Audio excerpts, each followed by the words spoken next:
मेरे बॉयफ्रेंड ने मुझे ब्लॉक कर दिया हर जगह से।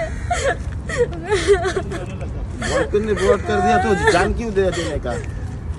विदाउट कोई भी रीजन उसने ये किया मेरे साथ। तो वो तो बराबर, लेकिन जान देना वो तो रीजन नहीं है ना। कोणतेही कारण न देता आपल्या प्रियकराने ब्लॉक केल्यामुळे नवी मुंबईतील वाशी खाडी पुलावर चालत्या ट्रेनमधून एका तरुणीने पाण्यात उडी मारून आत्महत्येचा प्रयत्न केल्याची धक्कादायक घटना घडलीय। सुदैवाने तिच्या खांद्यावर बॅग असल्यामुळे ती पाण्यावर तरंगत राहिली। त्यावेळी तेथे उपस्थित असलेल्या वाशी गावातील मच्छीमार महेश सुतार आणि त्यांच्या सहकाऱ्यांच्या लक्षात ही घटना येताच त्यांनी जीवाची बाजी लावून संबंधित तरुणीला वाचवले। तिला सुरक्षितपणे पाण्याबाहेर काढल्यानंतर घटनेची माहिती पोलिसांना देण्यात आली। वाशी पोलीस घटनास्थळी दाखल झाले असून तरुणीची ओळख पटवण्याचं काम सुरू आहे। प्राथमिक माहितीनुसार ती चेंबूर येथील रहिवासी असल्याचं समोर आले। ही घटना आज सकाळी सुमारे 8:30 सुमारास घडली।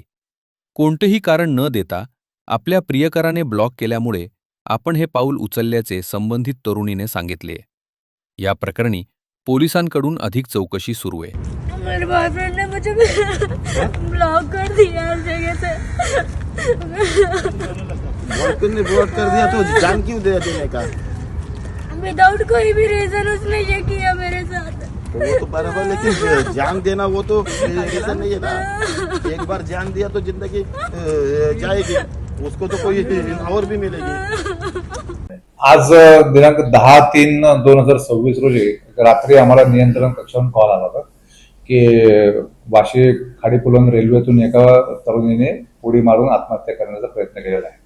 सदरची माहिती मिळताच आमच्याकडचे एक पोलीस स्टेशनचे बीट मार्शल नायकुडे आणि हुलगीर यांना मेसेजची माहिती दिली। त्यामुळे कडक ते घटनास्थळी गेले आणि त्या ठिकाणी सकाळच्या वेळेत असणारे मच्छीमार बांधव जे आमचे आहेत तर त्यातल्या भोईर, सुतार आणि इतर जे 3 जण आहेत त्यांनी त्वरेने लगेच घटनेचं गांभीर्य लक्षात घेऊन खाडीमध्ये शोध घेतला असता सदर मुलगी ही तरंगत्या अवस्थेत त्या ठिकाणी मिळून आली होती। लगेच तिला तिथून आपण बोटीतून ताब्यात घेऊन किनाऱ्यावरती आणले आणि ती व्यवस्थित जी प्रकृती त्यावेळेस व्यवस्थित होती। त्यानंतर तिला पोलीस स्टेशनला चौकशी केली तर त्या मुलीने विमनस्क अवस्थेत म्हणजे घरगुती टेन्शनमध्ये येऊन तिने हा आत्महत्येचा प्रकार करायचा प्रयत्न केला होता असं निष्पन्न झालेलं आहे। सदर जी उडी मारणारी जी मुलगी आहे तिचं नाव हे आहे आणि ती चेंबूरची राहणारी तरुणी आहे आणि ते तिच्या घरच्या लोकांना बोलून आम्ही चौकशी केली, अधिक चौकशी केली तर तिने फक्त घरगुती कारणातून हा आत्महत्येचा प्रकार केलेला आहे, आत्महत्या करण्याचा प्रयत्नाचा प्रकार केला होता असे निष्पन्न झालेलं आहे। त्यानंतर समुपदेशन करून त्यांना परत असं कृत्य न करण्याची समज देऊन आणि या ठिकाणी जे सुतार मच्छीमार बांधव आमचे होते सुतार आणि यांना चांगलं कृत्य केल्याबद्दल त्यांचे कौतुक करून त्यांना जाऊ देण्यात आलेलं आहे।